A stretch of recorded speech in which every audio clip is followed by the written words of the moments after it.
¿Qué tal?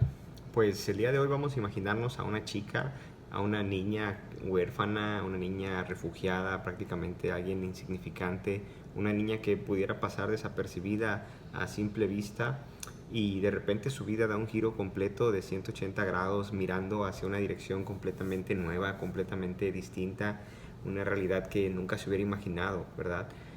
Algo fuera de la imaginación de los escritores, aunque bueno, tal vez estaría muy de acuerdo al estilo de las telenovelas mexicanas. Pero en realidad una chica que experimenta un ascenso repentino al poder, pasar de ser prácticamente nadie a convertirse en la reina del imperio más grande de la tierra en ese momento, que era el imperio persa. Y no solo eso, sino también esta chica sería la heroína que va a salvar al pueblo de Dios de ser aniquilado. Seguramente ni la propia Esther, de quien estamos hablando, hubiera imaginado o hubiera soñado con la posibilidad de que esto se diera. Pero es exactamente lo que sucedió. Así pasó. Dios ya tenía ese plan. Así como Dios tiene un plan para cada uno de nosotros, para cada una de nuestras vidas. Y Él es quien va a ir haciendo que todas las cosas vayan embonando y se vayan juntando para que este plan se dé a cabo. ¿Sí? Él es el que va a poner todas estas obras para que nosotros las realicemos. Pero la pregunta es, ¿vamos a estar nosotros preparados para responder al llamado que Dios tiene para nosotros? ¿O simplemente vamos a decidir ignorar ese llamado con tal de continuar en esta vida que tenemos tan complacida, tan cómoda, ¿verdad? Vamos a ser tentados y caer en la tentación de pasar desapercibidos. En el estudio anterior comenzamos a revisar esta historia del libro de Esther, un libro pequeño de 10 capítulos prácticamente, en el cual habíamos dicho ni siquiera se nombra explícitamente a Dios, ni sus milagros, ni nada de eso, ¿verdad? Y pudimos descubrir en el primer capítulo a uno de los personajes principales, el rey Xerxes, o también llamado el rey Asuero, quien gobernaba con poder, que tenía este control sobre 127 provincias que se extendían en un vasto imperio que básicamente iba desde la India hasta Kus, desde la India hasta Etiopía. ¿Sí? Este poderoso personaje que, como vimos en el capítulo 1, estaba buscando convencer a ciertos elementos, a ciertas otras personas importantes, jefes militares, mandatarios, etcétera. Los estaba tratando de convencer por medio de un extravagante y lujoso banquete en su palacio, y los quería convencer para que la acompañaran, para que apoyaran su campaña de guerra contra Grecia, ¿verdad? Y encontramos a este imponente rey Xerxes. Pero si recordamos, bueno, ya sabemos qué es lo que pasó en ese banquete, ya cuando estaba un poco borracho Xerxes, quiere presumir a su reina como un trofeo y, y la reina no se deja, no cae en estos juegos, en estas provocaciones, sabiendo ya, conociendo muy bien a Cersei, a su esposo, ¿verdad? Su esposa, la reina Basti, se niega a participar en uno de estos caprichos del rey para exponerla como un trofeo ante sus invitados y quién sabe qué tantas cosas más, ¿verdad? Y esta acción de Basti genera una ira tan grande, tan tremenda en Cersei, lo cual lo lleva a escuchar consejos nada sabios por parte de sus sabios consejeros. Qué irónico, ¿verdad? Así es, eso es lo que el inicio de la historia de Esther, lo que nos va a llevar a conocer a Esther y a otros personajes en el capítulo 2. Y esto dice la Biblia en el capítulo 2 del libro de Esther. Algún tiempo después, ya aplacada su furia, el rey Asuero se acordó de Basti y de lo que había hecho y de lo que se había decretado contra ella. Entonces los ayudantes personales del rey hicieron esta propuesta: que se busquen jóvenes vírgenes y hermosas para el rey, que nombre el rey para cada provincia de su reino delegados que reúnan a todas estas jóvenes hermosas en el harén de la ciudad de Susa, que sean puestas bajo el cuidado de Hegai, el eunuco encargado de las mujeres del rey, y que se les dé un tratamiento de belleza, y que reine en lugar de Basti la joven que más le guste al rey. Esta propuesta le agradó al rey y ordenó que así se hiciera. Xerxes está de regreso en este capítulo. Si agregamos un poco de contexto a esta situación, podemos mencionar el fracaso de la campaña militar de Xerxes en su intento por conquistar a los griegos, ¿verdad? Podemos entonces imaginar a un rey que está de regreso en casa, está dentro de las magníficas paredes de su lujoso palacio, pero no es un rey contento, no es un rey alegre, gozoso, sino que está cansado, está derrotado, humillado, desanimado, débil, ¿verdad? Y destrozado por toda esta cuestión de la derrota contra los griegos. Y bueno, es de suponerse que este rey desea ser recibido con los brazos abiertos, necesita a alguien que esté ahí para apoyarlo, para darle amor, consuelo, ¿verdad? Comprensión, alegría, etcétera. Y en el pasado a lo mejor todas estas cosas, estas necesidades pudieron haber sido cubiertas, pudieron haber sido cubiertas por su esposa, pero ahora ella ya no está aquí, ¿sí? Ella ya no está. Y tal vez por primera vez en su vida puede que el rey Asuero sienta la soledad y sienta este sentimiento de tristeza en su corazón, ¿verdad? Esa profunda soledad. Así que aquí tenemos a Xerxes ejecutando el plan de sus consejeros para hacerse de una nueva esposa, convocando a este certamen de belleza, por así decirlo, ¿verdad? El rey Asuero viene a ser como un ejemplo de todas aquellas personas que no conocen a Dios o que no conocíamos a Dios y sentíamos ese vacío en nuestro corazón, ese vacío en nuestra vida y tratábamos de llenarlo con tantas cosas, tantos remedios y no lográbamos realmente llenar ese vacío. Seguimos con la historia. En los versículos 5 a 9 del capítulo 2 de Esther dice: en la ciudadela de Susa vivía un judío de la tribu de Benjamín llamado Mardoqueo, hijo de Yair, hijo de Simi, hijo de Quis, uno de los capturados en Jerusalén y llevados al exilio cuando Nabucodonosor, rey de Babilonia, se llevó cautivo a Jeconías, rey de Judá. Mardoqueo tenía una prima llamada Hadasá.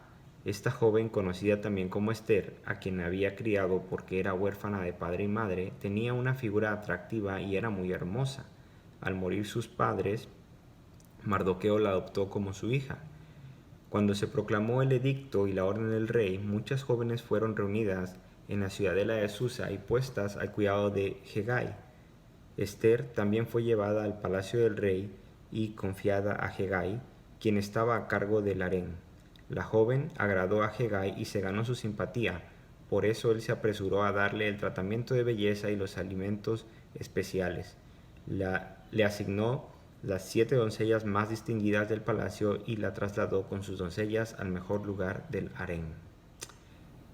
Hadasá y Mardoqueo, nuestros dos héroes, hacen su aparición en esta historia, ¿verdad? Vamos a ver qué es lo que sucede con ellos más adelante.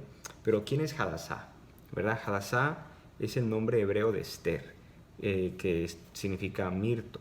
Y mirto viene a ser un arbusto pequeñito que curiosamente es muy fragante y sus hojas y frutos han sido usados a lo largo de la historia para aliviar y curar, ¿sí? Para aliviar y curar muchos dolores y enfermedades.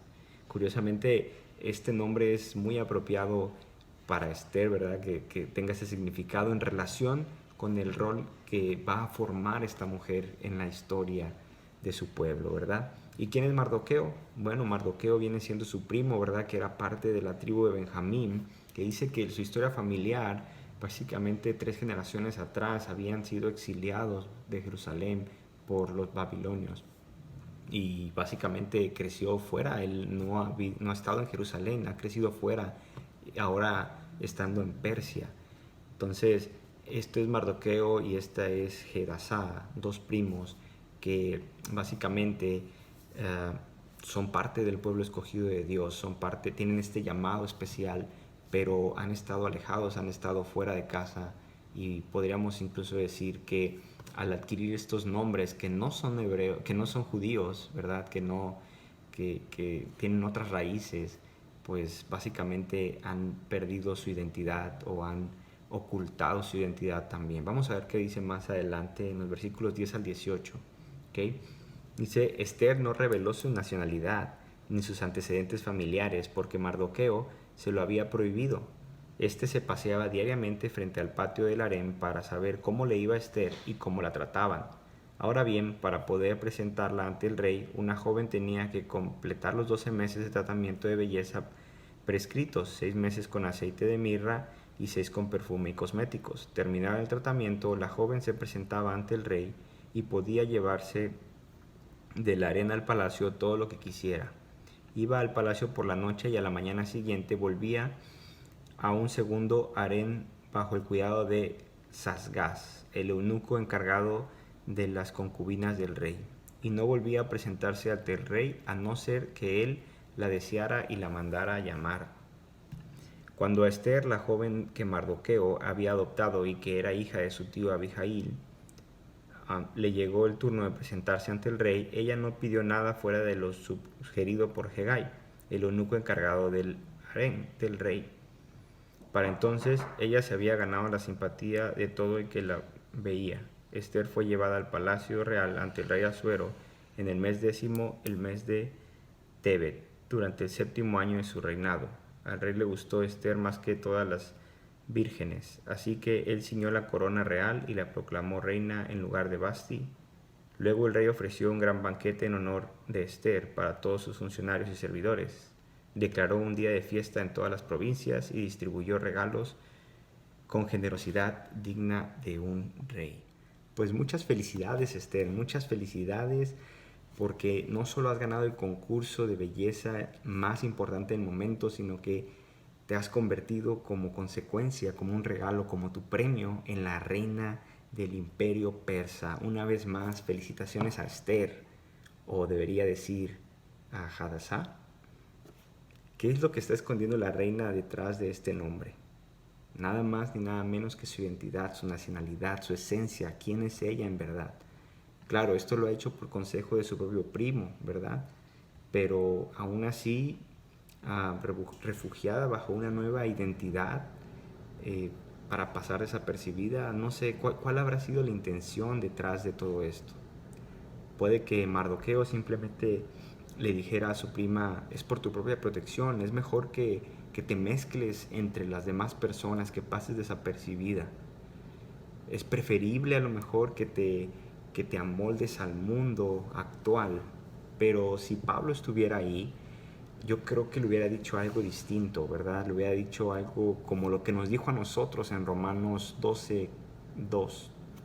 No se amolden al mundo actual, sino sean transformados mediante la renovación de su mente.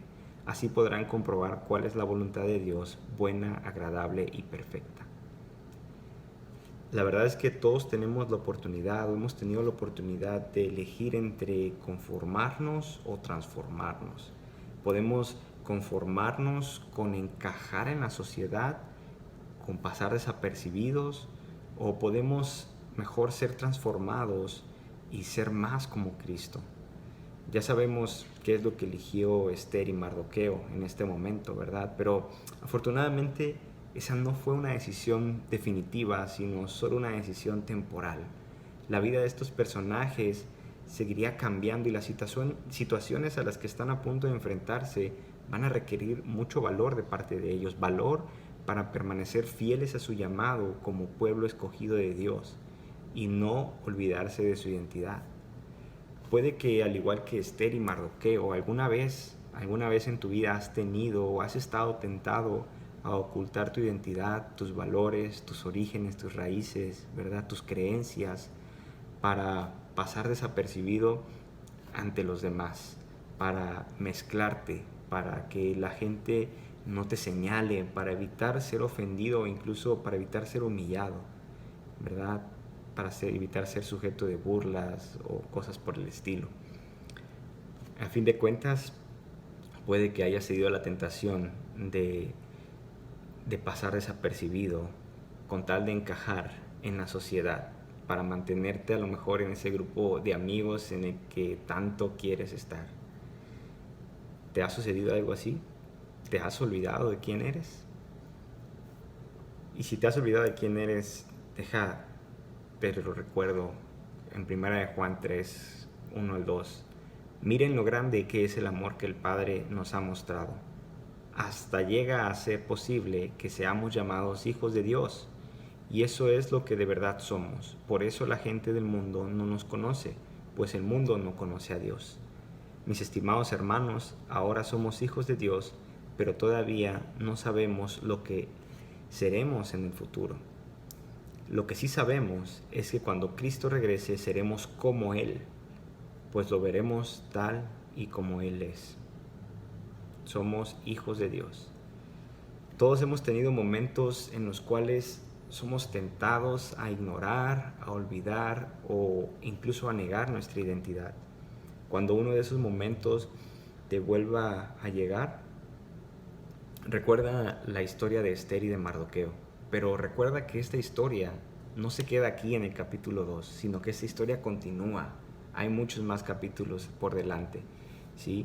Y es en esos capítulos que están más adelante en los que vamos a ver esa transformación, vamos a ver esa historia de que Mardoqueo y Esther se habían ocultado su identidad para mezclarse, para pasar desapercibidos, pero cuando llegó el momento del llamado, cuando tuvieron que levantarse y revelar quiénes eran, no dudaron, ¿verdad? Ese es el momento importante. Y en los siguientes capítulos es donde ellos van a ser confrontados a retomar ese llamado. Son recordados de su verdadera identidad y no se van a quedar con la cabeza abajo. Así como yo confío en que tampoco nosotros nos quedaremos con la cabeza abajo cuando seamos recordados de nuestra identidad.